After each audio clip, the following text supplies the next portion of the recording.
Hello and welcome to another episode of the Brothers Discuss. I am Alex. And I'm Chris. All right, so Chris, do you like superhero films?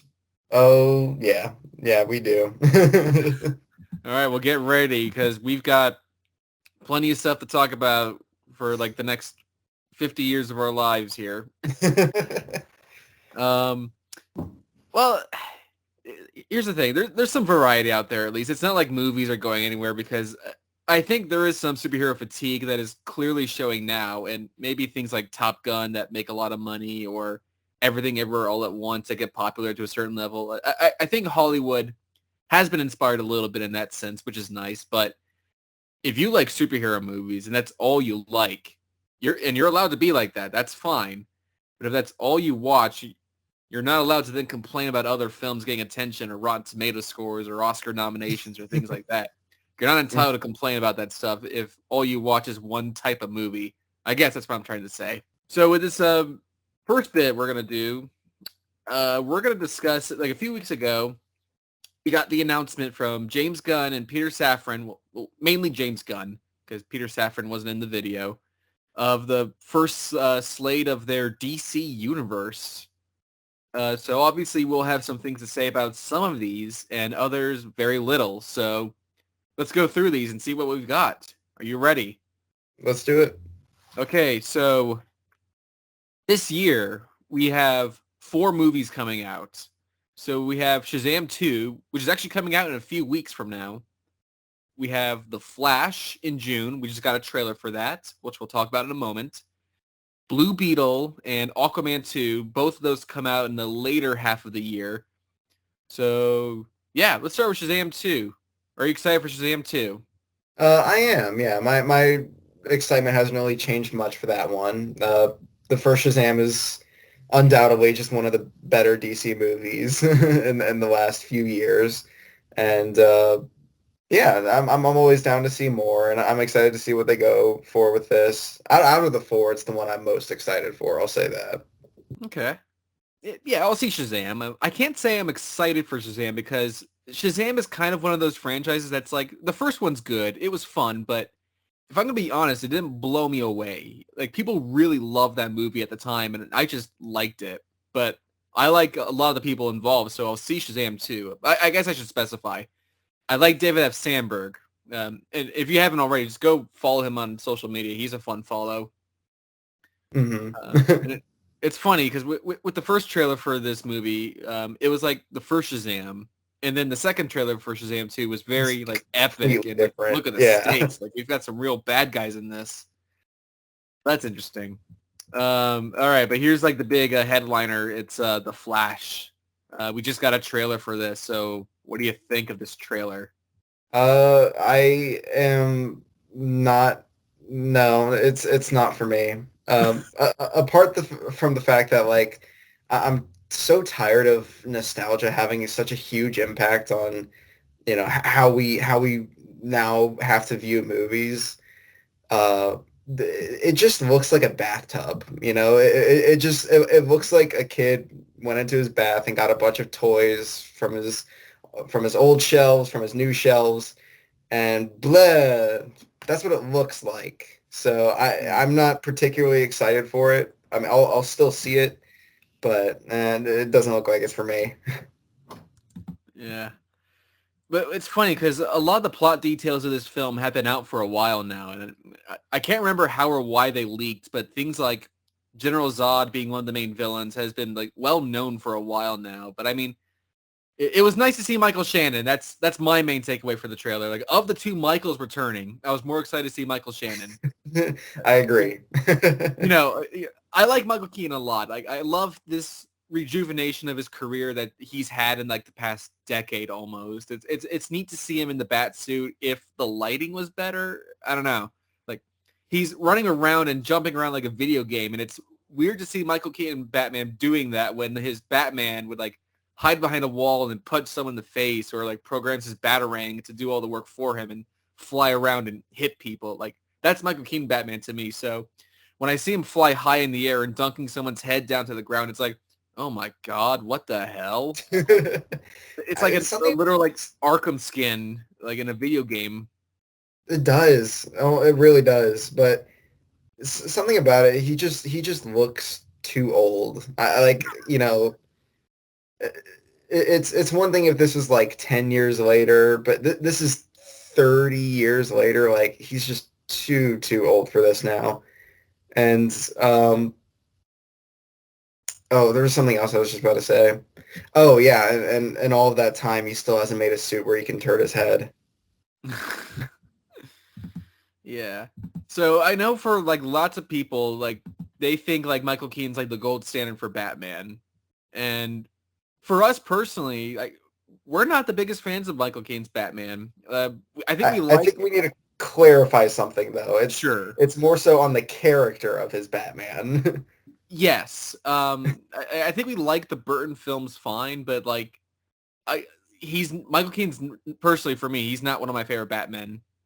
And to see Right. that this is just going to be another one of those like nostalgia porn movies where he's just going to spout off like catchphrases like an action figure. It's like some of the famous lines, like kind of like in No Way Home when they had to have Norman say like I'm something of a scientist myself. We're gonna have Michael Keaton say something about like you want to get nuts or something like that, which is just Oh weird. God. Again, I like Michael Keaton a lot as an actor. I like his more recent work. I mean, I love Beetlejuice, for example. Beetlejuice, that's a great movie, but his more serious dramatic work like in Birdman or The Founder or Spotlight or Spider-Man Homecoming as well, he's really good in that. Like, see him Hmm. kind of, dare I say, regress back to being Batman kind of feels strange, but he's the most talked about part of the movie.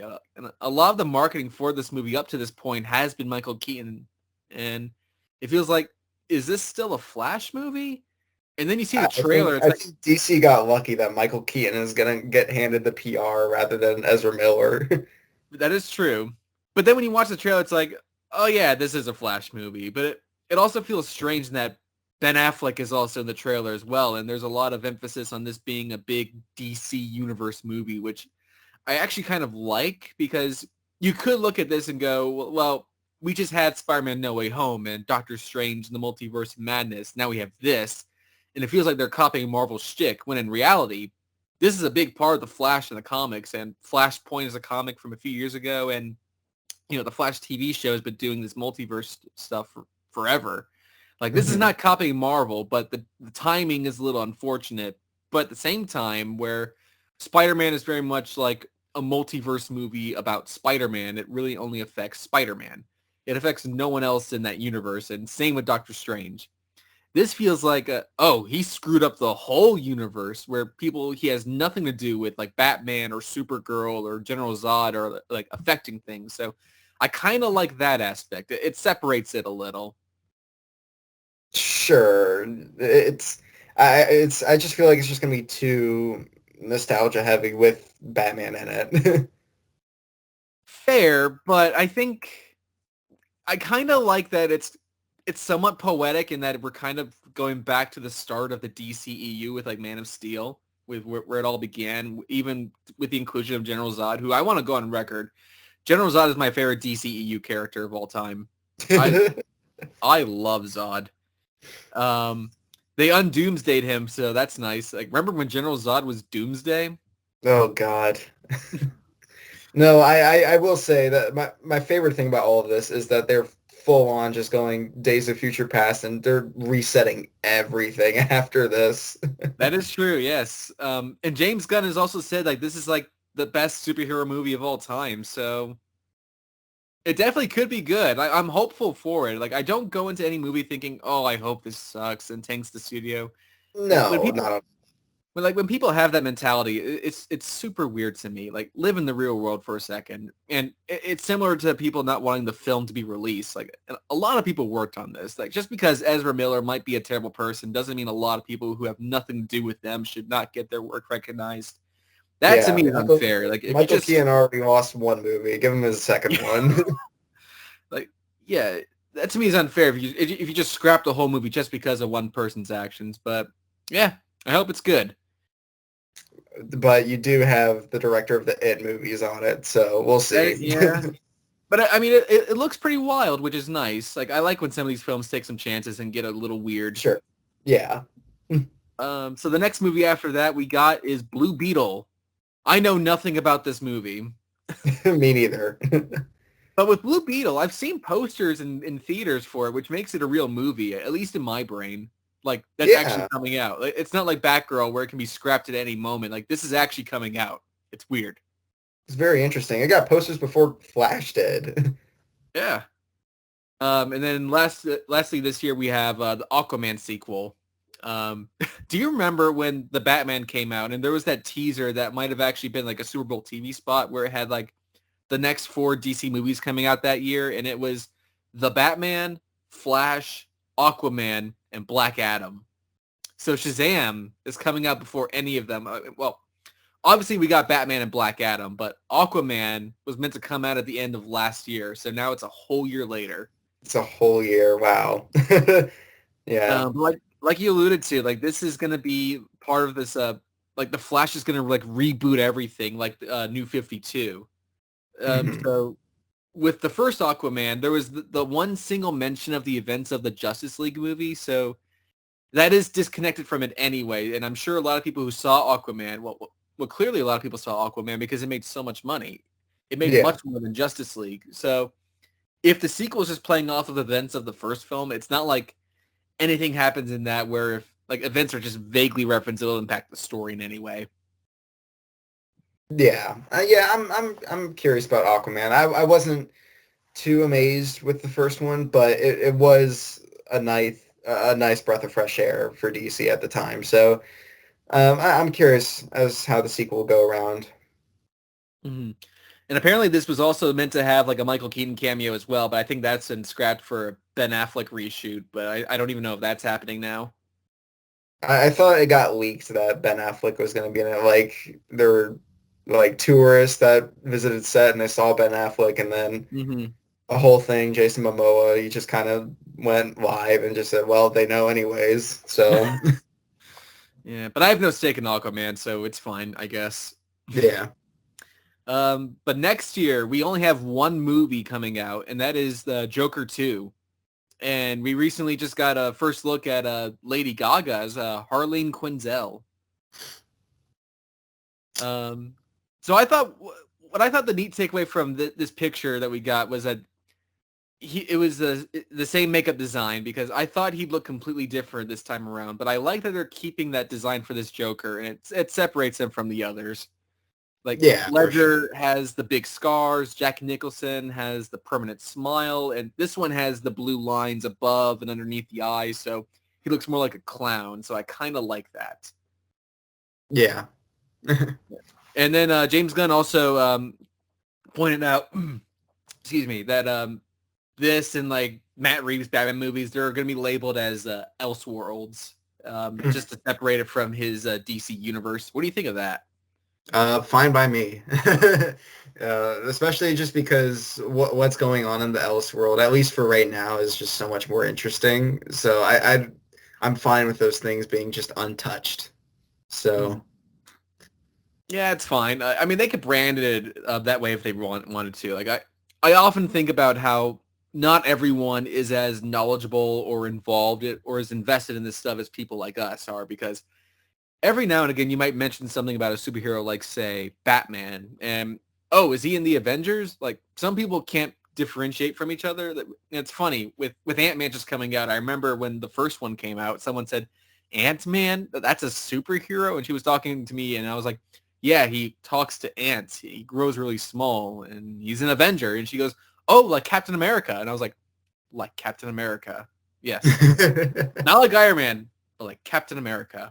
So again, people don't always know the difference between Marvel and DC, so who cares? Just make movies. I don't know. Mhm. Elseworlds, fine. Yeah. All right, but then we got into the proper DC universe slate here. So the first thing he announced was an animated TV show called Creature Commandos. So this is like people like Frankenstein, I think Weasel, and I think they confirmed Rick Flag Sr. It's basically the Suicide Squad, but with monsters. Okay. And James Gunn has also said that his goal is to also try to get the animated counterparts to be voiced by live action counterparts and try to kind of like What If in a way. They had a bunch of their actors reprise their roles. Yeah. Okay. So what do you think of Creature Commandos? I honestly don't know, and that's half this slate, which I'm fine with, but still, Yeah, a the lot of thing that this was I funny, just don't. yeah, the thing that was funny about this was James Gunn starts the announcements of all of his projects with this straight away, and I was like, oh God, okay, what is that? Like, you don't start with, we're doing Superman, we're doing this Batman movie or whatever. So, sure. Yeah. There we go. Next is another TV show called Waller. This is a Viola Davis show. It's meant to take place. One thing I will say real quick about these announcements, what I thought was pretty cool about them was with the each announcement, they were accompanied by like comic book art to kind of give you a feel of like Yeah, what the show or movie will be like. So this is nice to see. it's interesting. Yeah. Um, but so this is meant to be like a sequel to Peacemaker, which incidentally did not get any sort of news or anything like that. I think it's been delayed from what I've heard. Okay. So this is essentially Peacemaker season 1.5, and quick spoiler for Peacemaker, like that season ends with Waller being revealed to be a horrible person. So I love Viola Davis a lot. She's one of my favorite actresses, and I'm very excited for this. Like even in some of the stuff that I haven't liked that she's been in, like the first Suicide Squad or Black Adam, she's been one of the brighter parts of those films to me. So I'm very excited for this because there's a lot of opportunity to do something really interesting, and that's exciting. Yeah. Any thoughts on this? Nothing too much. I haven't seen Peacemaker yet, so Oh, you I gotta watch still, Peacemaker. yeah, it's on my list of things to get caught up on. So I'll check it out eventually. But uh, I really liked her in the Suicide Squad, to Mhm. clarify. And yeah, she's a really great actress. So I'm curious as to what she'll have with her own show. But yeah, I'm down for this. Yeah, nice. So we got the first movie, and this is the only one with a proper release date, and it is Superman Legacy, which has a release date in July 2025. Um, you want to start this one off? Yeah, I don't know if there's been too much revealed about it. We still don't We know that know. James Gunn is writing it. We know James Gunn's writing it. I don't think we know who the Superman is. We know it's not Henry Cavill, Yeah. um, which is interesting, especially, I mean, James Gunn didn't have his hands on Black Adam, but like, it's still just pretty interesting. You build him up and he comes back in and then he's out just weeks later. So, um, yeah, I'm excited to see how this goes. I'm always down for more Superman, and especially if it's not like the 9/11 Superman we got in Man of Steel. It's something different, something corny, something good. I'm fine with it. Yeah. Yeah, I mean, we both like Superman, and a good Superman movie would be great. So I have my fingers crossed for this one. And the title is interesting. Like Legacy to me sounds more like a title for a sequel, like something like Tron Legacy or The Bourne Legacy. Like Jason Bourne was not in that movie, the Jeremy Renner one. So it was like his legacy. Like here's another person that was part of those projects. Like legacy implies to me like not the beginning of someone's journey, but it feels like the end. So Yeah. legacy feels like a weird choice for like a younger Superman movie. Or maybe it's like the legacy to, to live up to that ideal. I don't know. I guess Who we'll knows? see. Yeah. Next TV show we've got is Lanterns. This is described as like True Detective, but with the Lanterns. So Hal Jordan and Jon Stewart are confirmed to be like the leads. And this is like meant to be like a mystery sort of show that's like meant to cover this chapter. And by the way, they're not called phases. They're referred to as chapters. So chapter 1 is called Gods and Monsters. Hmm. And James Gunn has said that this is like a pivotal part of that chapter. Okay. Any thoughts on Lanterns? Again, nothing too much here. I'm not like uh Green Lantern. He's not one of my favorite heroes, but he's also not one of my least favorite. He's honestly just somewhere in the middle for me. Mhm. But I'm curious to see how this will go down, and I'm especially I didn't know that synopsis, so I'm kind of more intrigued about it, honestly. But Yeah. yeah, we'll see how it goes.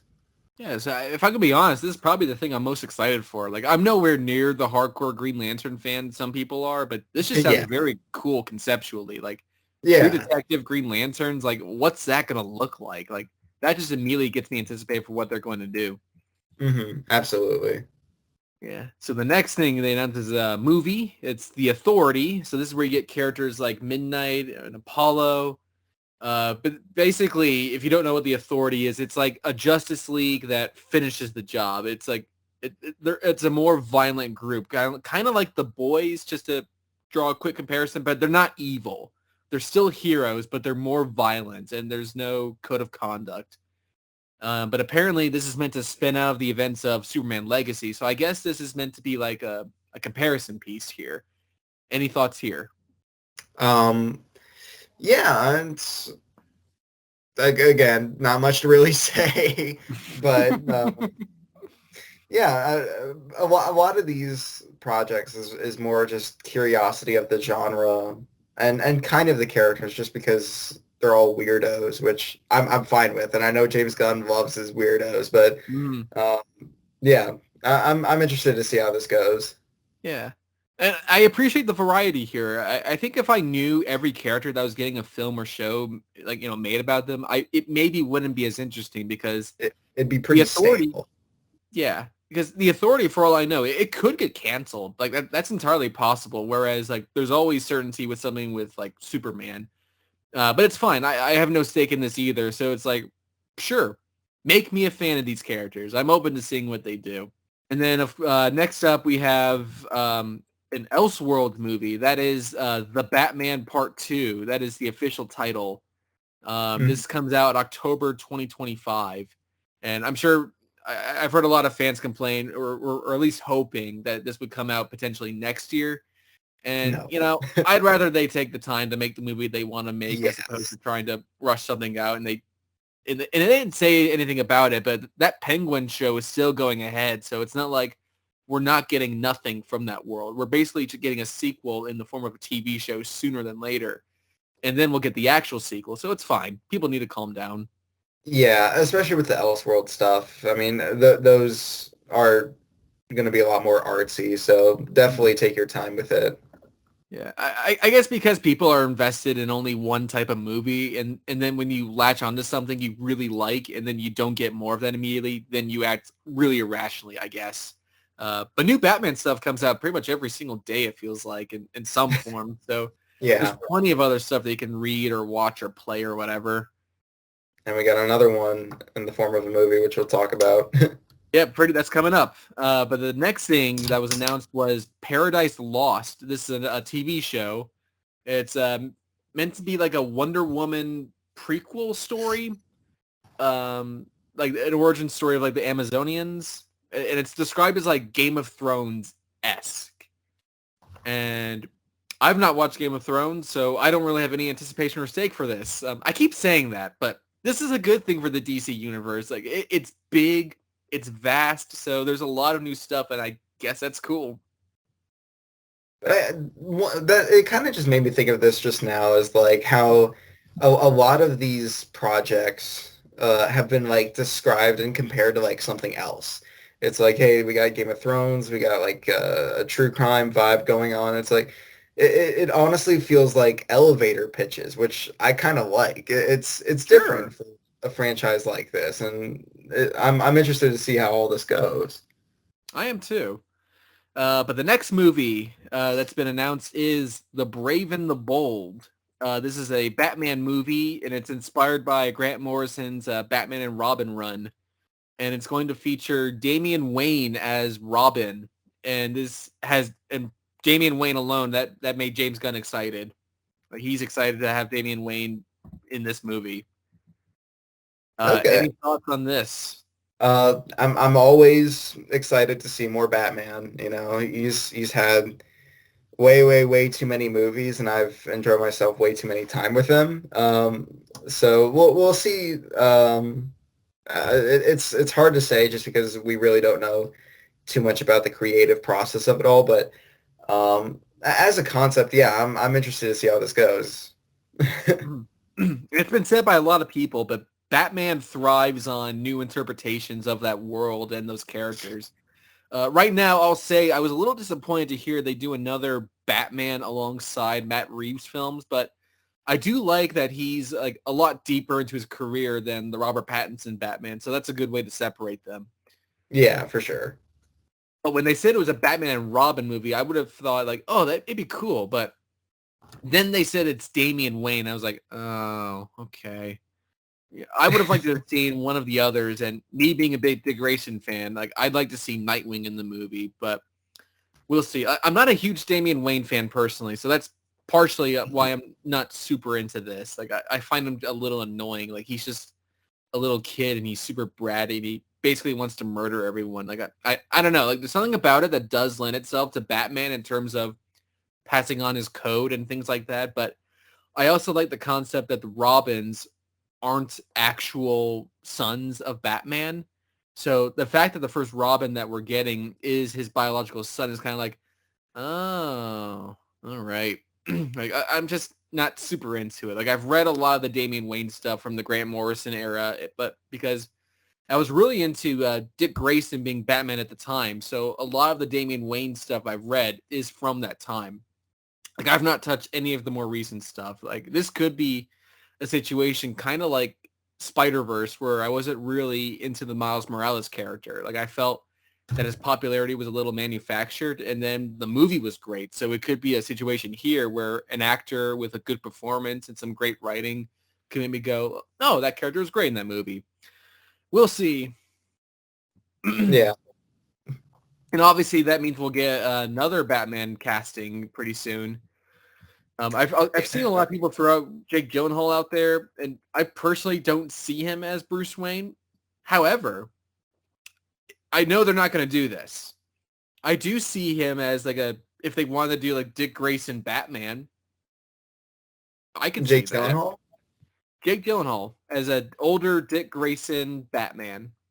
I can see that more than Bruce Wayne for sure. I don't really see it in either one, honestly, but yeah. Yeah, I mean, it's always easy to throw popular names of well-known actors out there who are white and have brown hair. Like, that'll always happen with Batman.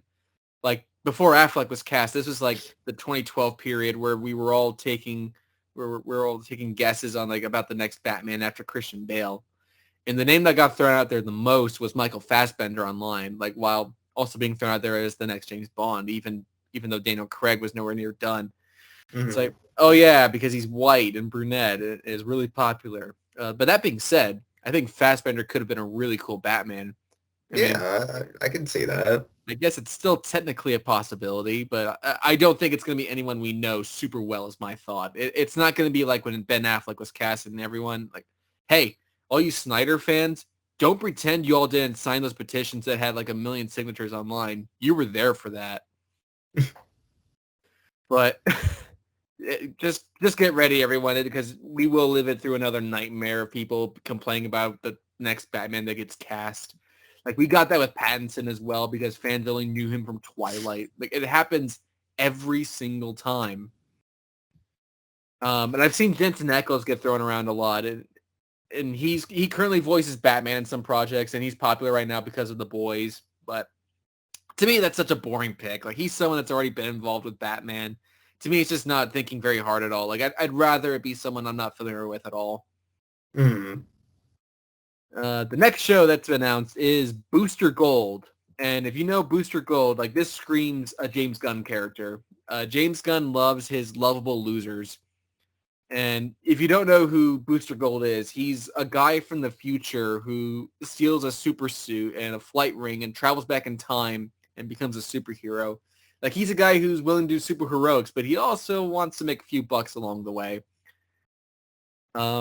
So Booster Gold's been done really well in other places. He was in that one episode of Smallville, and he's in a bunch of other places, but he's a ton of fun, and he's often paired with Blue Beetle in a lot of stories. So I imagine we may potentially get a crossover between him and Blue Beetle. Yeah, that seems And likely. and it could be a sleeper hit like Guardians of the Galaxy. So Who knows? I could easily see James Gunn being a showrunner for this potentially. Oh yeah. Any thoughts on Booster Gold? Nothing much. I don't really know the character to really say anything. Next up is a movie. We got Supergirl, Woman of Tomorrow, and this is going to be a straight up adaptation of like the Tom King comic from just a few years ago. And apparently Okay. all the graphic novels are sold out now. Oh Um, wow.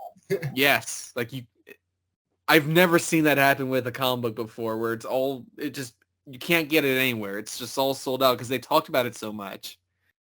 But it's described as being like a weird space adventure, like, whenever like a Kryptonian person goes to a different planet, like the power varies based on like, the position of the sun and all that. But it's described as like true grit in space. And they talk about how she was like raised on this chunk of Krypton that was still intact after it exploded. So she's much more disheveled and lived a much harder life than the other Supergirl we normally know. So I guess the question is whether this will be the actress that's playing her in The Flash, because she certainly looks that way in that film. This is one of the things I'm, dare I say, kind of excited for. Like the fact that it's a movie as well is really cool to hear. It just sounds super different and super unique. And when I Mhm. say I'm glad it's a movie, I'm glad that it's not a show. Like the fact that it sounds grittier to the normal Supergirl stuff, like that's exciting to me. Yeah. Any more thoughts on that? Nothing much. I really don't know too much about Supergirl as a character, other than it's just kind of just Superman but a girl. And I guess we'll see if the Supergirl and the Flash is gonna have if it's gonna be that same character. Then we'll see how that Mm. kind of shadows her later down the line. But I am curious about yeah, I'm curious about that pitch though. So we'll see. Yeah. And last but not least, we got another movie, and it is a character that gets adapted a lot, actually. Swamp Thing. Swamp Thing has had a show. He's had a bunch of movies. He's had a cartoon. Swamp Thing is one of those things, and it was announced last. I was like, all right, let's try that one again, because he does get adapted a lot. I have nothing against the character or the people who like that character. Like, if you're into Swamp Thing, cool. You get another shot. It's kind of like Hellboy. But Mhm. Swamp Thing is weird. He's different. He's a big moss man. Um, are you excited for a Swamp Thing movie? I am a little bit. I hope it kind of. I'm assuming it's gonna be played off more like horror vibe for DC. Like this is their horror wild card, so we'll see. I'm a little bit more interested in this though than other ones. I do agree though it is kind of weird like saving Swamp Thing for last. So it kind of makes you think how big of an impact Swamp Thing will have on all of this. But yeah. I don't know if you've heard this, but apparently James Mangold has expressed interest in writing and directing Swamp Thing. So Ooh, very I interesting. mean, I don't know how Indiana Jones 5 will be, but that man only makes movies I like. So Yeah. bring it on. But the other thing that we've heard is that the CW shows are all ending now. Um, James Gunn has said that Superman and Lois is still going to go on for another season or two because people like Superman and Lois. And they've officially labeled Teen Titans Go as Elseworlds. So that's still going to go on, I guess. I guess it's loved by a lot of kids, so it's a big success for DC animation, I guess. Like that got a movie, didn't it? I think it did, yeah. Yeah. All right, let's take a break. We're gonna before we get into the other big stupid film we watched. We're gonna talk about some real adult mature films, some actual movies here. hmm So I'll be brief on these because I did see some films recently, as did you. So we both saw The Whale with Brendan Fraser, which I thought was good.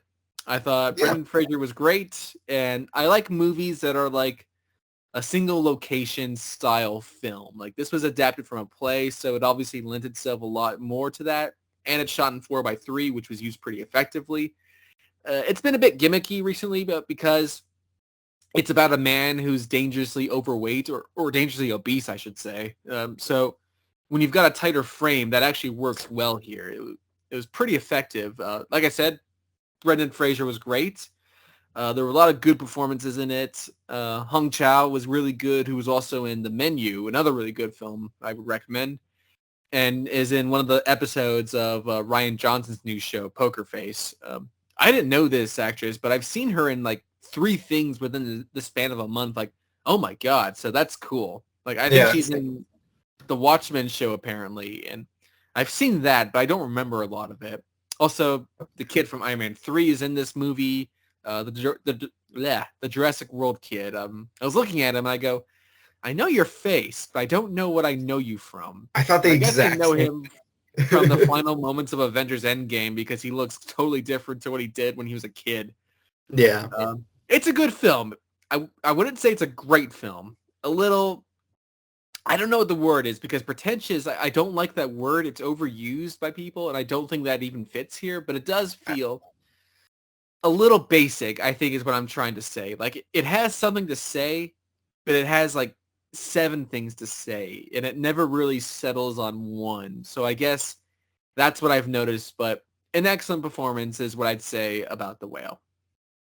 How about you? Yeah, I'd agree for the most part. The performances obviously knocked out of the park here, and I was kind of interested because once the movie was over, I like thought to myself that really seemed like it was. I didn't know it was actually based off a play, so I was like, that really seemed like a one act type of play you would see at like competitions, and then it said based off the play, and I'm like, oh, okay, that makes sense. Um, but yeah, I mean, I enjoyed it a lot, and it does have a lot going on. Personally, I kind of found the thematical connection with the daughter, the thing that really kind of hammered the movie home. Like, I feel like it does have a lot of themes in the movie, but that is the one they stuck with, and they said let's finish that one. Which was a little bit interesting because I don't think she's completely innocent, but I know, I agree with that. but yeah, if you're watching this for the performances, you'll be greatly entertained. It was really good in that regard. So I definitely recommend watching it if you haven't. Yeah. And Brendan Fraser, he was also meant to be in Batgirl. And this is directed by Darren Aronofsky, who was originally going to direct Batman Year One many years ago. Mm. So there's a DC connection there. We'll see how much of this other stuff we can relate back to DC. So I watched Knock at the Cabin. Is that what it's called? Knock at the Cabin. I think so, yeah. Yeah. It was a fine film. I'm not the biggest M. Night fan. I like his films that are great, but M. Night fans are very vocal people where they will talk about how The Happening is a misunderstood masterpiece and the rest are just stupid. And to me, when your argument is you just don't get it, like you're just too dumb, you've lost me. You've lost all credibility. Yeah. But yeah, it's an M. Night movie. I don't know anything about the book that it's adapted from. I don't know anything about that at all. Like I only just found that out by watching the credits where it said it was adapted from something. It's about a group of people who have all had visions of the end of the world, basically. It takes place in this cabin where this couple and their daughter are basically on vacation there, and it's a gay couple. And they say, one of you 3 have to kill each other or something like that. And they can't kill them. It has to be them that do it to stop the end of the world. And it's like one of the gay couple has to kill them. Like, are we saying something here about God or whatever? Again, it's very philosophical and very heavy. And I don't think I ever really got into it. But the great thing about it is the performance of Dave Bautista. It's excellent. And it's kind of worth seeing for that performance. If you just want to see a really good performance from Dave, he's great. The movie's okay. It's shot really well, so there's something. Mm-hmm. And I guess to make the DC connection, Dave Bautista recently said he doesn't think he'll ever be able to play Bane at this stage in his life. But you imagine he'll be in something because he's a James Gunn person. Oh, yeah, for sure. So I saw Missing. It's the sequel to Searching. It's not as good as Searching, but I did think Missing was very good.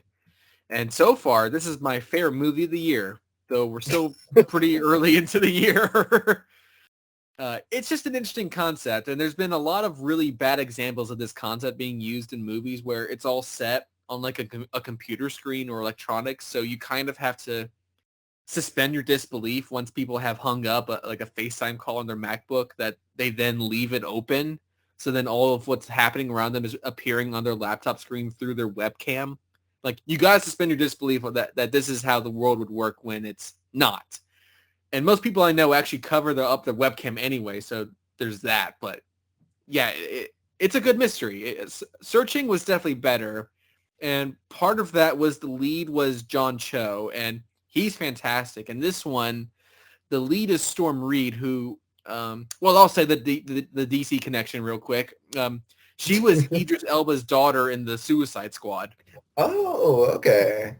She was also in The Invisible Man, and that's kind of what this reminded me of a little bit. A lot of suspension of disbelief in terms of science and how people can do things. Like, I don't know if that made any sense, but if you've seen The Invisible Man, you know how much that character does and gets away with, and those things are impossible, but it's a movie, so you just kind of go with the flow. And if the movie is good, you can overlook those sorts of things, and it's similar here. It's good. I would recommend it. It probably would play better on your laptop screen than it does on a movie theater, so I don't know. So I guess on that note, let's talk about another sequel. We're at the main event. Let's give the people what they want. Let's talk about Ant-Man and the Wasp, supposedly, Quantumania. It's the newest MCU movie, and it features all the Ant-Man cast except for like half of them. What did you think of this movie?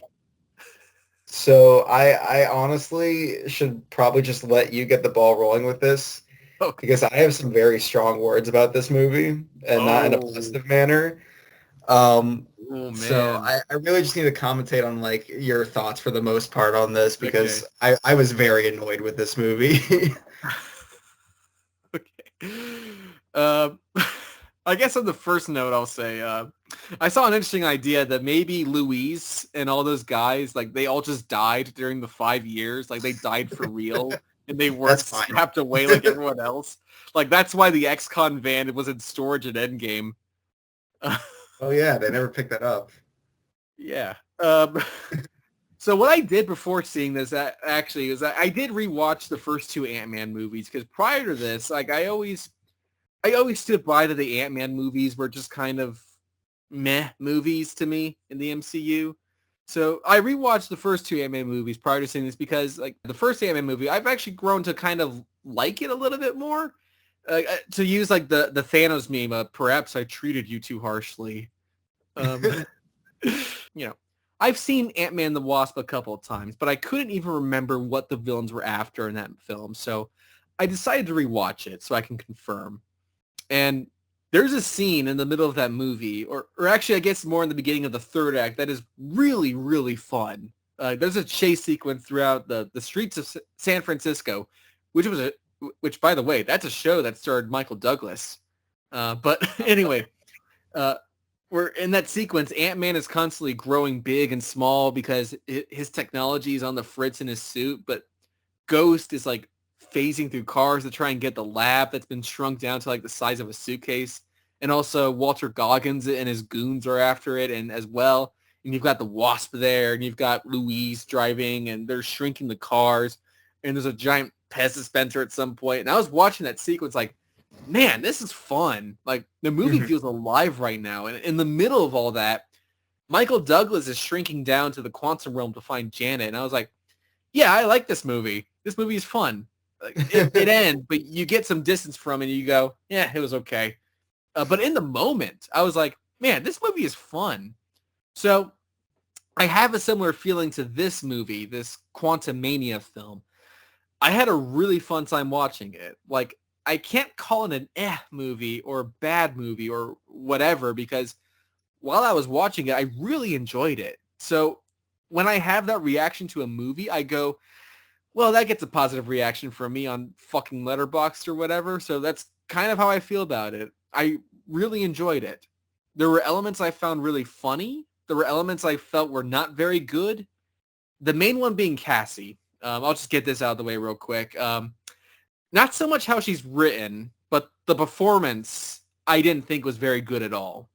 The fact that they recast the actress that appeared in a couple of scenes in Endgame who barely got a chance to play the character, and she was recast by someone more famous, that's always an unfair feeling. And then when you see that the performance isn't very good, you go, well, now that really shows how crappy the decision was. And also, I think I brought this up a while back, that the actress that plays Cassie in the first two films, like, so many years have passed since Ant-Man and the Wasp that she's kind of as old as Cassie is meant to be in this movie. So they could have just used the original actress anyway if this was meant to take place after Endgame, which I guess is kind of vague on when it's meant to take place exactly. But it's been 5 years since that one came out, so that would like kind of be perfect almost. Exactly. Yeah. Yes, but there's a lot of ideas that it brings forth, like Cassie kind of being like what Scott was in the first film, where he was in prison for robbing VistaCorp of the money that it was stealing from its customers. She was there for a peaceful protest and got arrested and all this stuff, and it feels like she's kind of doing what her dad did. But I think it would have been more interesting if we saw her doing this stuff in the years between this film and Ant-Man and the Wasp, because it connects her to her father, who she thinks is dead. Like, I think it would have been more interesting than her doing this and then yelling at Scott for no longer being like that. Like, it kind of doesn't track to me. Yeah. Okay. So I kind of disagree with almost everything. Oh my God. I do agree with Cassie though, for the most part. I wasn't too bothered by her performance. I was actually bothered more by her writing. One, because most of her lines are dad, and I've noticed that people have actually been making fun of that. Like, I think someone said, like, there's at least, like, 30 lines of her just saying dad, and they did, like, the math. That's, like, approximately one dad for every 4 minutes in the movie.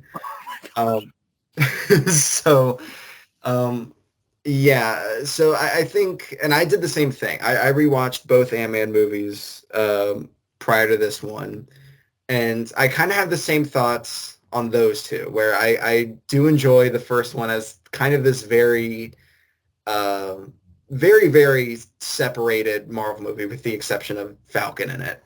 And it feels so self-contained and simple. And while the second one isn't as good and almost in most degrees, it does keep that spirit of just, hey, here's an adventure that's happening. It never felt like you're watching like a movie or anything, but it was really fun to watch in the moment.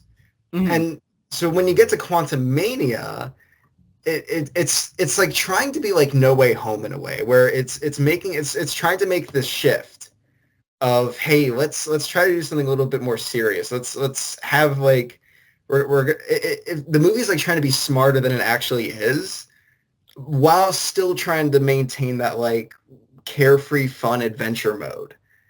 And my huge issue with this movie is that it feels like it's two very, very, very different movies that are trying so hard to blend with each other, and nothing works.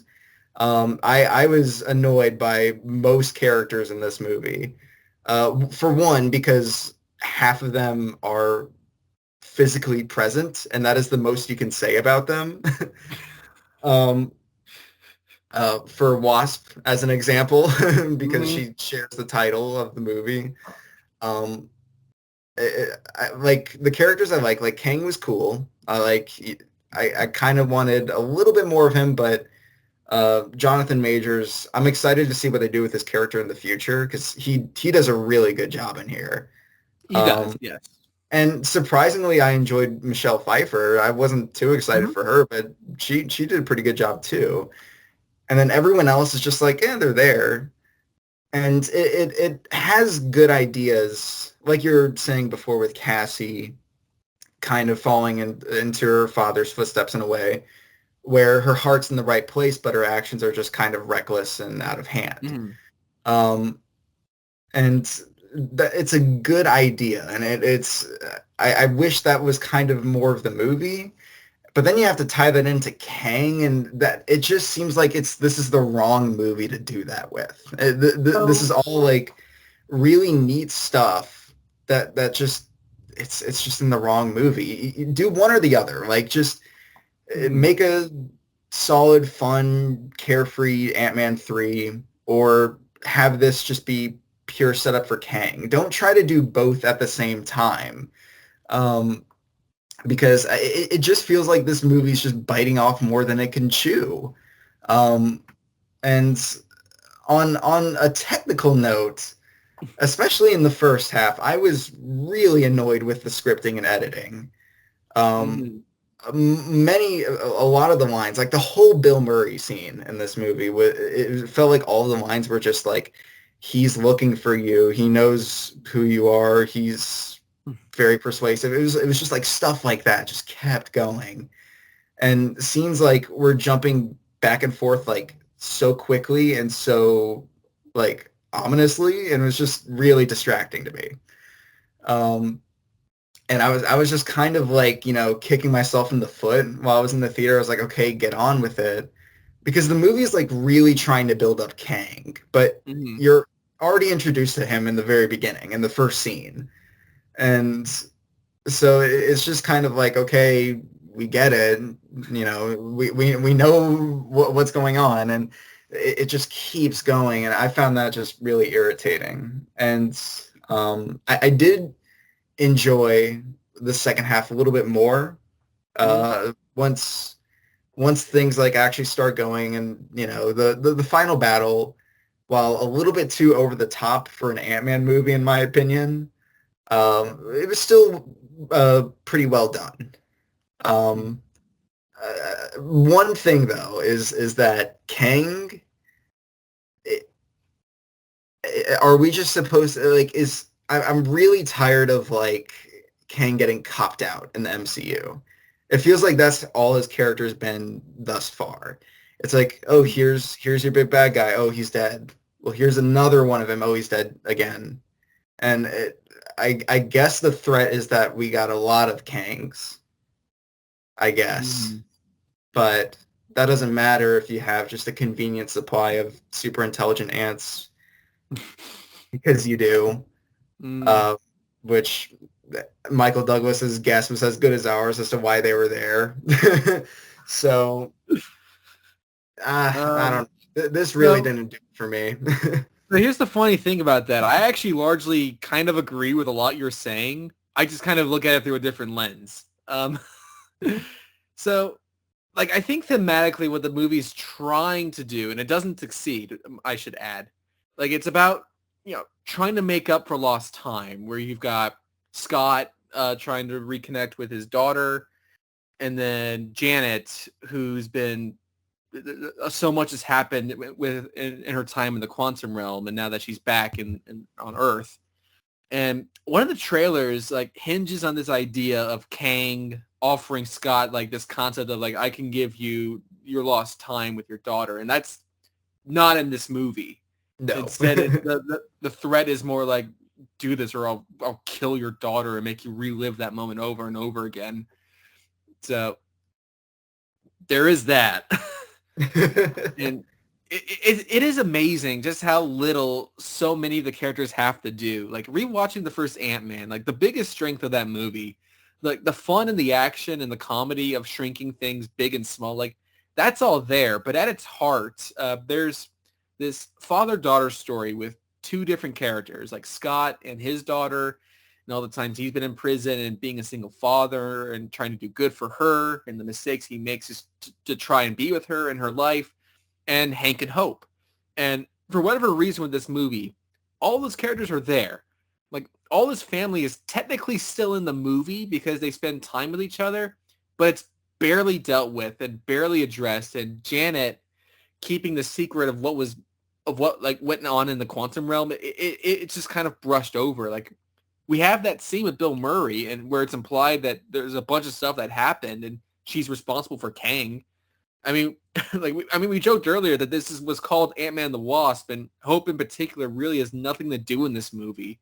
Mhm. Hope and Hank are barely in it. So the Wasp part of this movie is really Janet. Like, she's the other major character in the film, and it kind of made me wish half of Ant-Man and the Wasp, the 2018 film, like that film should have been this movie where it's Janet in the quantum realm, and then you could have told this story of her having to go back there later, because I feel like that stuff was really interesting. Like the flashbacks we get of her time with Kang and having to survive, I could have watched a movie about that, but we Yeah. just brush over it so much, and it's the most important part of this story. And Michelle Pfeiffer is great. I see a lot of people praising her performance a lot in this, and her performance is very good, but it's nothing outstanding, but she's very good in the movie. But I Mhm. thought, man, if we can go back and change Ant-Man and the Wasp, like half of this movie should have been like half of that movie. And you could have had a more complete feeling movie that would have felt very different with that one. But like you were saying, it's like you have a Kang movie like that's just smushed in with an Ant-Man movie, and the Ant-Man movies have their own like style and structure to them, and tone, I should add. And I think the other problem is like we just know where this is all supposed to go. Um, like imagine like the first Guardians of the Galaxy movie. Like we knew by in reality we knew Infinity War was coming down the line with Thanos and all that. But let's say hypothetically we knew that Infinity War and Endgame were definitely in the cards, and instead Thanos was the main villain in the first Guardians movie, and it would just be a completely different movie. I had Uh, that exact same thought, but like, with like Captain America, if like Thanos was your villain in that movie, mm, it's too big for that, yeah, I it's mean Thanos is in the first Guardians movie, but he's not the main villain. But now we know this is all leading to Kang Dynasty and I guess Secret Wars and Loki maybe. But I think like you could have just called this, like, let's say you did make a Kang movie, you could have called this Quantumania, which it's a silly sounding title for a Kang movie, but if you still call it that and not had it be all the Ant-Man characters, you probably still could have had Scott to keep that connection to the quantum realm, because the Ant-Man and the Wasp movie, rewatching that, it only really exists to establish the quantum realm for Endgame. Like that's why it was made. But yeah, yes. The best way you can describe Ant-Man and the Wasp is that it's a 2-hour context filler for a post-credit scene. yeah, but say Um, you have but say you have like a covert team, like maybe it's Scott Lang and Hawkeye, or maybe even the new Hawkeye, Kate Bishop. Like you kind of have like a stealth team, and then this is something they accidentally get sucked into. So then the personal stakes of like, I'm just going to straight up kill your daughter doesn't need to be there, and all of Janet's time doesn't really matter. You just have this covert team or something like that, and then they have to stop Kang, because I do actually like the ending of Scott walking around thinking like, we did it. Did we? I'm not sure. Like, I did think that was good, but I maybe would prefer that over trying to do another Ant-Man movie with all those family characters there, because that stuff isn't as strong to me as it has been, like especially in the first film. But you still could have had MODOK and his connection to Scott Lang. So, all right, let's talk about him. So at this point, we're in major spoilers at this point, but even though we've already talked about the ending, so sorry everybody. So MODOK, um, pretty much, I think it's unanimously agreed that MODOK is probably the most divisive thing in this movie. If you ask a lot of fans, like everything MODOK does in this movie is for comedic purposes. mhm. And I gotta say, I laughed every single time he was on screen. Um, So okay, before I get in that, I just want to get a pet peeve out of my system real quick. So one of my biggest pet peeves is people posting like bootleg footage or pictures of on their phones of like movie theaters, and like, and then people who are commenting on it saying, "Oh, the CGI isn't good." Like, don't judge based off of bootleg footage. Like, I fucking hate that, and it's also out of context with the rest of the movie. Like that's another thing that annoys me, because there is an uncanny valley on MODOK in this.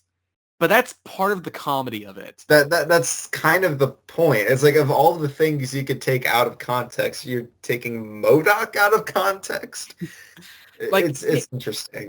yeah, like his introduction is like he's floating there with his helmet on, and we start getting all these flashbacks to events in the first film, and it's really dramatic. And I heard people behind me go like, "What?" Like legitimately, because I think people were able to pick that it was him from that 1 second we saw of him in the trailer, where it doesn't really look like Corey Stoll. But anyway, but I heard people react to it, and then it gets cut off, and Scott goes, "Wait, Darren?" Like, I thought that was really funny. Like, it's a cliche in films that, you know, we got to remind the audience this thing because we can't expect everyone to remember the events of Ant-Man from 8 years ago. So we got to remind these people who he is. But Scott's reaction is also like, oh, the guy I kind of vaguely met from all those years ago that I knew for a few days, like that guy. And it's funny. And like I said, everything they do for MODOK in this movie is for comedic value. Like, we see his butt at one point. Like, we see a little MODOK butt. And, like, look, if you're, like, a diehard MODOK fan, like, and you're upset by this, that, like, look, you're entitled to feel how you feel if that is a character that you love and have invested time in. Like, I understand that. But I saw a clip from Jeremy Johns of all fucking people that he was basically saying like, well, the current Marvel movies don't seem to be like the OG MCU. So they seem to be using characters for their names like Taskmaster and now MODOK. And it's like, and I wanted to comment on that saying, yeah, like Ironmonger was totally like Ironmonger from the comics, and Whiplash was totally like Whiplash, or Justin Hammer. Like, let's not pretend that the MCU has always been a direct one-to-one adaptation of the comics. Like, even Thanos isn't like the Thanos from the comics. It's just so stupid. Get off of me on that.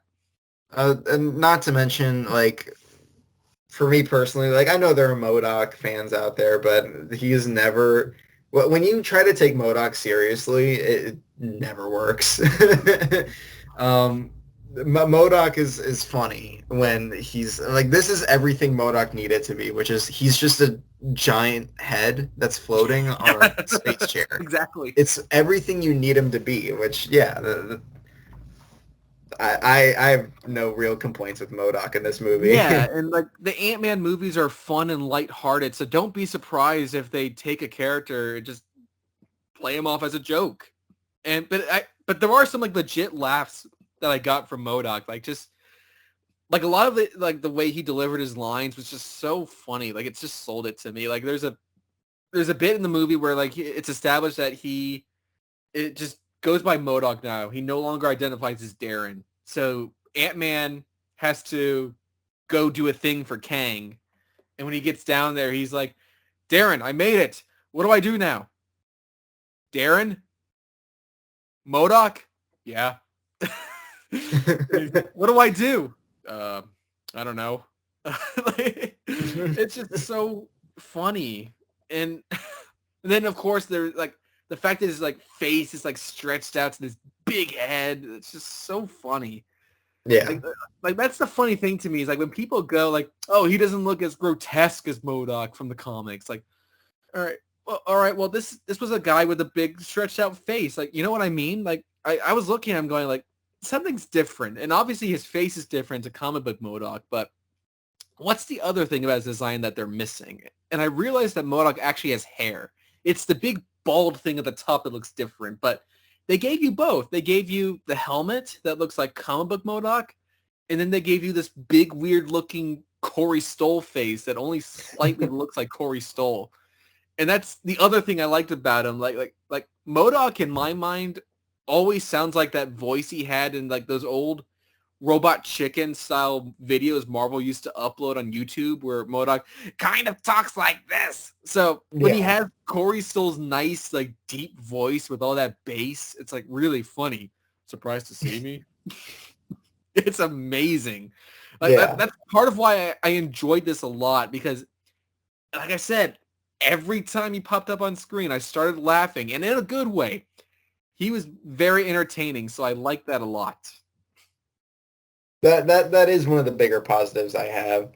Where my like more irritated part of this movie comes in, and we kind of talked about this earlier, is uh, more so on the Kang level and how Mhm. if you were gonna do a Kang movie, just do a Kang movie, or better yet, because this already has like just uh, the amount of context you need for this movie is all you would need for like a Disney Plus special presentation that they've been doing lately.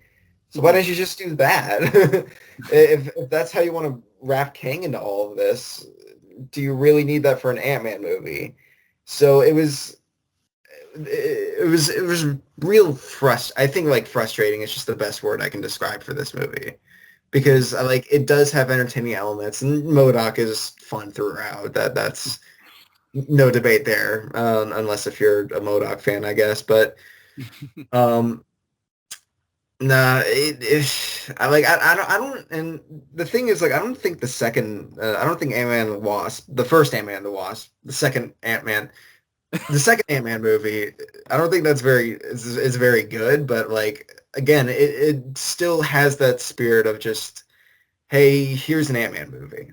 This it just feels like it's doing too much, and at the same time, it's doing very little. It's two movies basically in all of this, and one of them actually feels like it's going somewhere. It's like by the end of this one, it doesn't feel like for how serious it tried to take itself in like the last third, it didn't feel like any change happened. Scott Lang, he feels like the same character as he was in the beginning. You can have a throwaway line that said, "Oh, and Cassie taught me to help people Mhm. because I did that, I guess."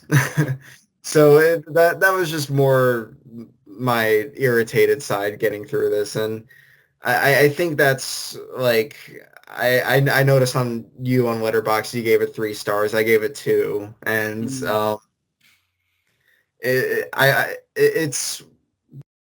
it's not the worst Marvel movie, and there are Marvel movies that I watch this over, like Eternals, Mhm. but I think it is kind of in the way Confused Matthew would say with Rise of Skywalker. This is like the first bad Marvel movie, I'd say. Mhm. The first one where like almost everything between like how it was written, how it was made, like something just constantly kept getting on my nerves with this movie, and it's like it can be entertaining, but that's not enough for me to really just say, yeah, we'll call it a day, say it was all right, but No, I I don't completely know. understand that. Yeah, But there's also another thing that's just dawned on me with this movie is that there's no like playing with like the size changes in this movie so much. Like there's no like moments of like in the first film like Ant-Man going on the gun or in the bathtub. Like there's a moment in this where like Ant-Man and Cassie are huge. They're giants and they go for a hug, but with the way it's shot, it just looks like they're just hugging and they're like the normal size. Um yeah, There's a bit in Ant-Man and the Wasp, which I've totally forgotten about. Like, remember when he grew really big in the sea when Walter Goggins has the lab in the boat and he's trying to escape? Something that I forgot is that Scott is so big and is about to pass out because that's what's meant to happen when you grow really big. And he's yelling, "I've got the lab!" And he's about to die. And I thought that was so funny because I've got to get back to shore really quick. So he can put the lab on the ground and he's just like, "I've got the lab." It's really yeah. funny. Like there's not even little moments like that in this movie. Like I guess Cassie has a line about how she wants a lime, which I guess is meant to be a callback to Civil War with the orange slices An line. orange, yeah. Wait, Um, wasn't like Scott like 500 feet tall in this movie? I Like guess. he was bigger than how he normally was in like Endgame or Civil War. Like he was actually like seriously huge. Mhm. So I don't know. I Yeah. also thought I thought it would have been pretty neat if like a nice tease or a cliffhanger was that he was going to be stuck in the quantum realm again. I'm actually gonna get to that real quick because I have something Yeah. to say about that. Um, one thing I will comment on real quick is that a lot of MC movies have a lot of like practical costumes for like background extras. these crazy like creature designs. It's really cool, but the problem I have is that they don't really do anything. Like there's a rebellion in this movie, and there's like this leader, and like I swear to God, like every line was just so generic AI generated dialogue from her, where it's just like this was built from the ashes of my people or whatever. I completely forgot about that character altogether. And I'm like, seriously, I just saw this movie like just a few days ago. Yeah. I completely forgot about that. And there's been a thing people have been saying that's been annoying me. It's kind of true, but you need context for the whole statement. People have been saying, whoa, this reminded me of Star Wars. And it's like, in what way does this resemble Star Wars? Now, the way that it does is that it feels like a prequel in that you've got all these characters with these interesting designs and these creatures, but we don't really care about any of them because all of our main characters are humans. And it kind of reminded me of that because you've got a rebel leader and you've got a guy who can read minds and they're humans or human looking. And it would have been a lot more interesting if at least one of them, like the Guardians movies, you've got Nebula, you've got Gamora, they're human looking characters, but they've got brightly colored skin or weird makeup or something, or like Mantis. Like I would have preferred if this Cara Dune character looked like Nebula or something. Like I don't know. Like she looked like one of us, and it would have been more interesting if she looked like a freak like the others. Like the robot guy was so weird looking, like because he had like a lightsaber for a head or something. So that's cool. I would like to more if he was the leader of the resistance because he was a freak. Yeah, or the little thing of Jello that was running around. Yeah. So I guess we can get into the ending. So from what I gather, this ending was reshot. With this final fight between Scott and Kang. And I just want to say real quick, during this fight sequence, Jonathan Majors really does give it his all. Like when he's running, like he's like legit sprinting, and he like that is not a phoned in performance at all. And the costume looked great, and then there's like the bit where his like the arm bit's torn off, so you can see his giant arm, his Creed 3 arm. And like just getting a trailer for Creed 3 before this movie really shows like how big this man is. Like it's almost like it's purposefully there. There's a shot just really quick where he starts to blast the rebellion people, where the green in his suit looks a little brighter, and he's got the blue face shield on, and it's like, my God, that is just straight up combo Kang the Conqueror. Oh yeah, great. Visuals like that looked really neat, and that's why like Kang is definitely just one of the more interesting parts of the movie. It's just one, Jonathan Majors is actually doing stuff on set. But like even that, just the costumes, they look so good for Kang, and yeah, that fight especially, it's like every punch actually like you really like kind of felt it. Every punch Scott was taking, like it actually kind of hurt to watch. It was cool. Yeah. So in this final fight, it's pretty brutal, and like, but Scott is like willing to sacrifice himself so Kang doesn't get through, and then Hope comes in, which is actually kind of shocking because she has done nothing up to this point. But then something happens and it makes Kang die? Question mark. And I don't know if he's dead personally. Well, no, and that's the one that Scott has. Like, yeah, we killed him, right? We killed him, right? Didn't we? And it's just kind exactly. Because I think because time is relative to him or whatever, that the next time we see him, I think it will be this Kang that we just saw in Ant-Man that will show up in Loki or Kang Dynasty. Like, I'm thinking that we'll see him again. I hope so. I don't know how I feel about just an endless supply of Kangs. I personally, I like my Kang more as just this one and done vengeful bastard.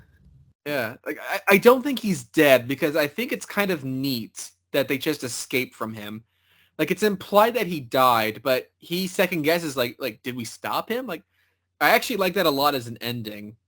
But in that ending, like if you look at the dinner scene later, like you notice Hope's hair has a little bit of blonde to it. Like that's definitely like a reshot.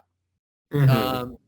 So there was a leak like months ago, and I did not read this. I had to dig this up like in preparation for this to look at it.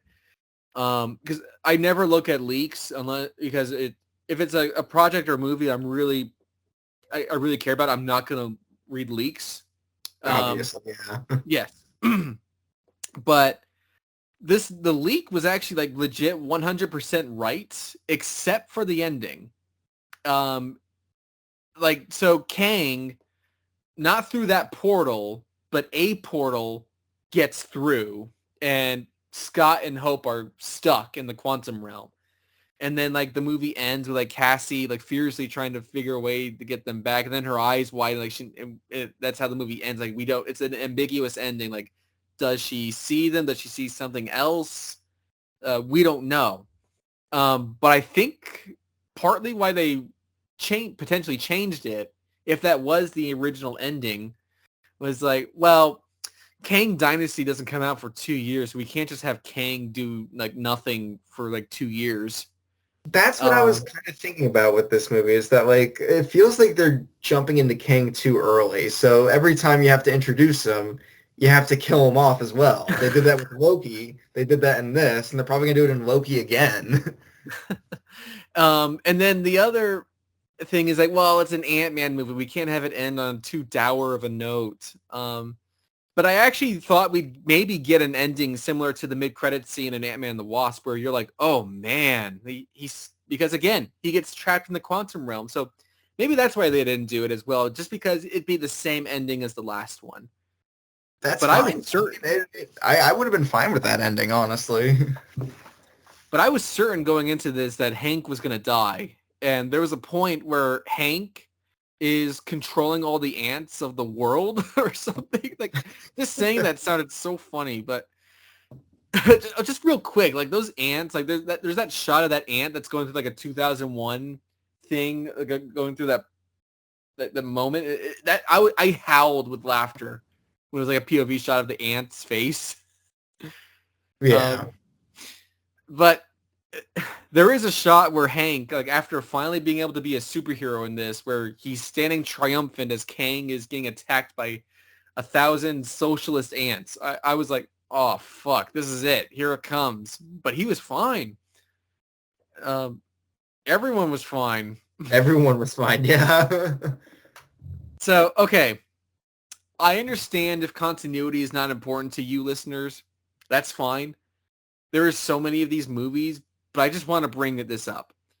In the first Ant-Man film, why isn't it Hank that's being Ant-Man? Like, why does he hire Scott? Because he says his time as Ant-Man has taken a toll on him, so it's implied that his mind wouldn't be able to handle it, which is why Darren Cross goes crazy because of the exposure of the Pym particles, even though it's very clear that line about Darren in the first film is ADR, because it's not said on screen, and his reaction to that is that he grabs his gun and it's got to be me and shoots Hank. Like, that's not a response to what Hope just said, so it doesn't make any sense. But anyway, in the second film, he goes into the quantum realm. He says it like it's a big decision he's had to make. Like, otherwise, why wouldn't he go down there sooner?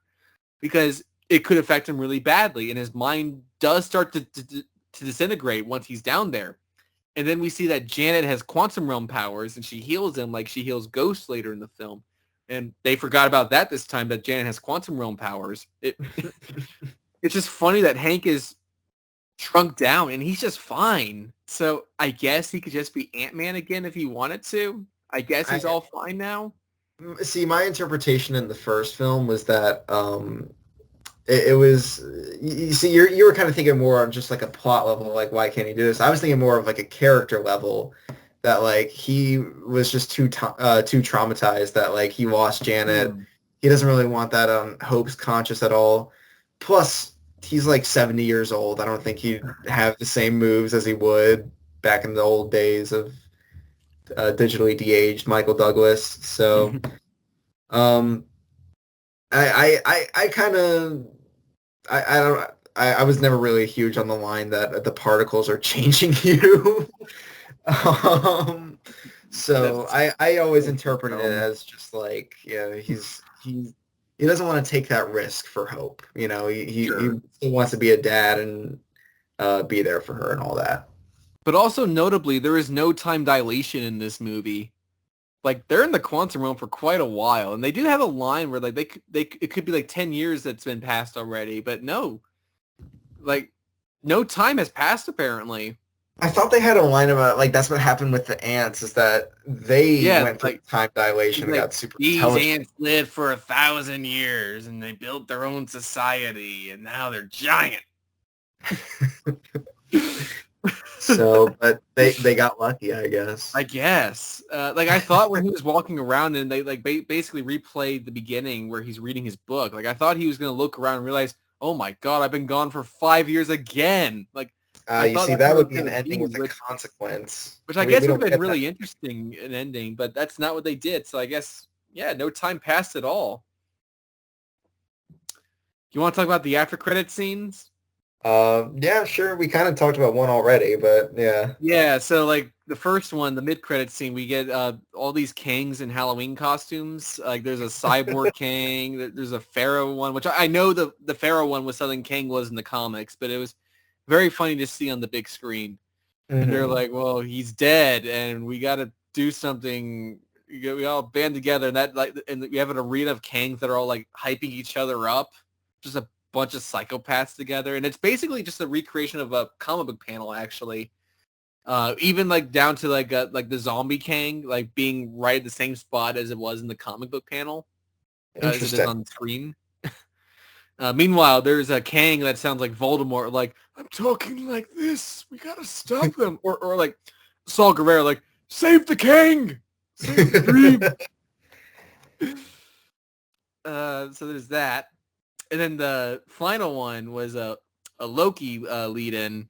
And I don't know about your audience, but there were some ladies who screamed in mine at the sight of Tom Hiddleston. And I'm not the target audience, but there are people who are, so I don't blame them. Yeah, honestly, throughout the movie, actually, my audience was, I don't know if they were like a funeral or something. It was like they were just so quiet. And I saw this opening night in an IMAX theater. And so like that's pretty rare for a movie of like Sure, yeah.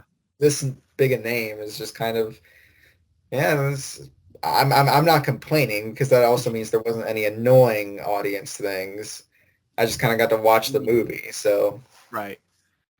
But I famously, like when I walked out, I did overhear like a mom talking to her daughter saying like, well, that's 2 hours of my life I'm never going to get back. And so I can't imagine normal people liking this. no, not at all. Because it lacks the charm from the first two Ant-Man movies. And I read somewhere that Peyton Reed has always been interested in doing like a Fantastic Four movie, and to him, like doing this kind of scratched that itch. And I kind of see it because, and I think maybe this could have been a little more fun if like the characters weren't separated, and like a Fantastic Four style situation because they're a family. That's what separates the Fantastic Four from the X-Men or the Avengers, and what separates Ant-Man from Thor, Doctor Strange, and all these other characters. It's this family dynamic that works. And you've got this family drama in the middle of this heist comedy. That's the beauty of the first one. It's charming. And this one, like, I'm okay with them not doing the same thing again. If anything, I kind of applaud that. I applaud the idea of making a bigger and grander film, but it also kind of loses what made Ant-Man fun and special in the first place. That's kind of what I've been like.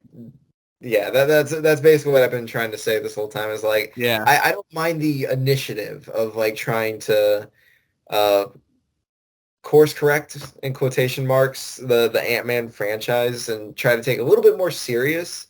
The problem is that it's trying to maintain that same spirit and attitude that the first two films had while trying to go ridiculously over the top with Kang and all of that. And those two things really just don't gel for me. So it's I more than understand the typical, well, I'll never get 2 hours, I'll never get those 2 hours of my life back. So But it's at the same time, this is also kind of hard to recommend to fans, I feel, because I think at this point there's like all these different factions of MCU fans. You have the ones that will watch anything and everything, that the MCU puts out. There's casual viewers at this point. There's the ones that just stopped after Endgame. So it's kind of hard to recommend this to the casual viewers. I think.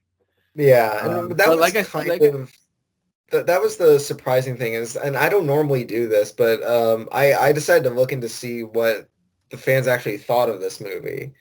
Um, and it's pretty like unanimously agreed. Like, yeah, it was actually kind of good. This one's actually kind of sticking with the fans. I mean, they're still poking so much fun and shade at MODOK. I see that everywhere, and how he's Mr. Electric from Shark Boy and Lava Girl. But for the most part, it's like it's actually sticking with them. And I'm like, it kind of made me lose faith a little bit, and just like, I mean, I definitely liked Phase 4 more than most. Like, it's definitely the worst Marvel phase of the four, but I kind of contribute that to that Phase 1 through 3 were just a lot more consistently better. You know, Phase 4 just had it had a lot of hits and also just had a lot of misses, you know. But I wouldn't say like I thought Phase 4 was awful by any means. Yeah. And one thing I actually noticed after watching this movie is that it made me want to go back to other Phase 4 projects that I liked. So like I already rewatched like Multiverse of Madness recently. I'm in the process of doing Wakanda Forever again, but that movie's just so long. So sure, yeah. And I don't think that's necessarily a good thing. Is I watch something and it immediately makes me want to watch other things that I like a lot more. So it does have that impact on me.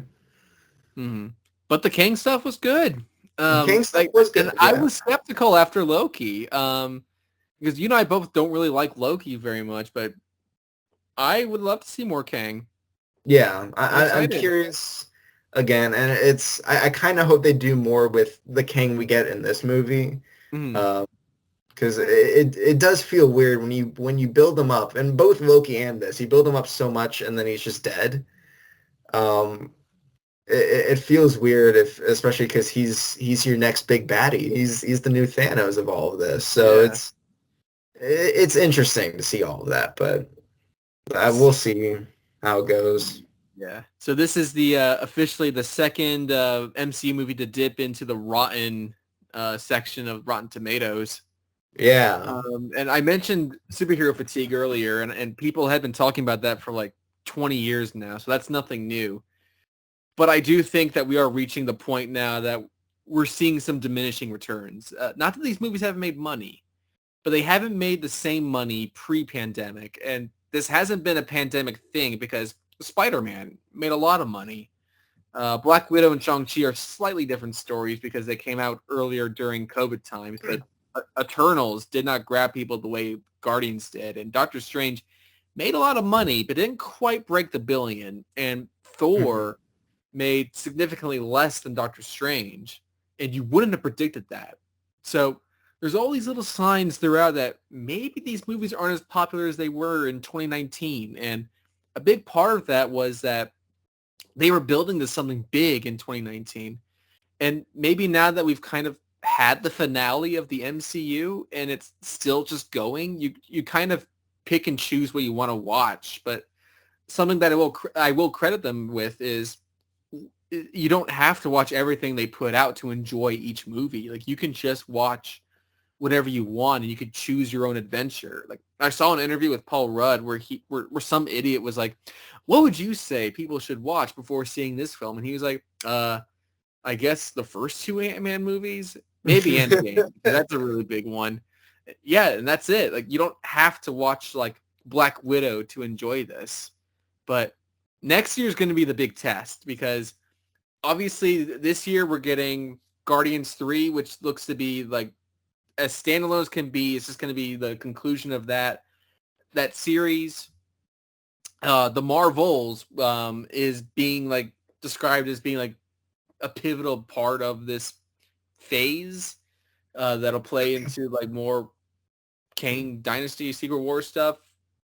But next year, this next year will be the test for me because you have the new Captain America movie where, you know, if you follow the Captain America characters in movies, you watch that movie.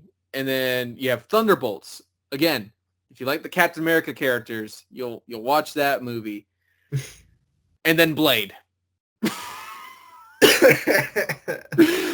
So those movies should not have multiverse elements in them whatsoever. You don't have to watch those to understand what's going to happen, like Fantastic Four or something like that. Yeah. And on top of people watching these movies, the shows have been less popular than they were when WandaVision and Falcon Winter Soldier and Loki came out. Like, those were breaking numbers at the time, and since then they haven't. And apparently they're slowing down on that, which is a good thing. We're only, as far as I know, I think we're only getting Secret Invasion and Loki Season 2 this year. I think we also might be getting X-Men 97. I don't know if that's been confirmed, but I heard somewhere that's coming out late this year. So, but even then, that's 3. And when they started doing TV and all of this, I think they had like 5 shows in 2021, something like that. So it was, yeah, there was like later, like I think Ironheart was originally meant to come out later this year, as was like that Agatha show. So those might be delayed now. Mm-hmm. But I guess to go back to Quantumania, I really enjoyed it, but I certainly wouldn't recommend people run out to see it. I had fun watching it, and I think that's kind of how I enjoy watching these now. Like, there are things that will super disappoint me if I think they're major misses, like Love and Thunder. But I think for the large part, these are fine, big budget movies. And I think a big reason why I enjoyed it so much was that I didn't have any stakes with these Ant-Man movies, and I think those movies are fine. I think it's the characters that I feel should live up to a certain standard that I am more disappointed by if I don't like those. All the Ant-Man movies are fine. If this was another fine movie, then that's fine. The wild thing is like I agree with what you said, but kind of in a more negative kind of way, where it's. I'm not expecting The Godfather out of Ant-Man movies, but I never really have pleasure by saying, yeah, you know, what did you expect? It's an Ant-Man movie. I never ever like saying, what did you expect in a positive way, where it's like, you know, it's an Ant-Man movie. So that to me, and especially with just like how much this movie bugged me, I can't give it a recommendation. So that's totally fair. Well, Chris, where can people find you? You can find me over on Letterboxd and Instagram and maybe Facebook every once few years. So, well, you can also find me on Letterboxd. I'm on Twitter at Alex Galucky. And yeah, we'll see you all next time. Maybe the next one will be Shazam to lead it back to DC. Come back to DC now. We're all back. All right, we'll see you all next time. Take care, everyone. Bye.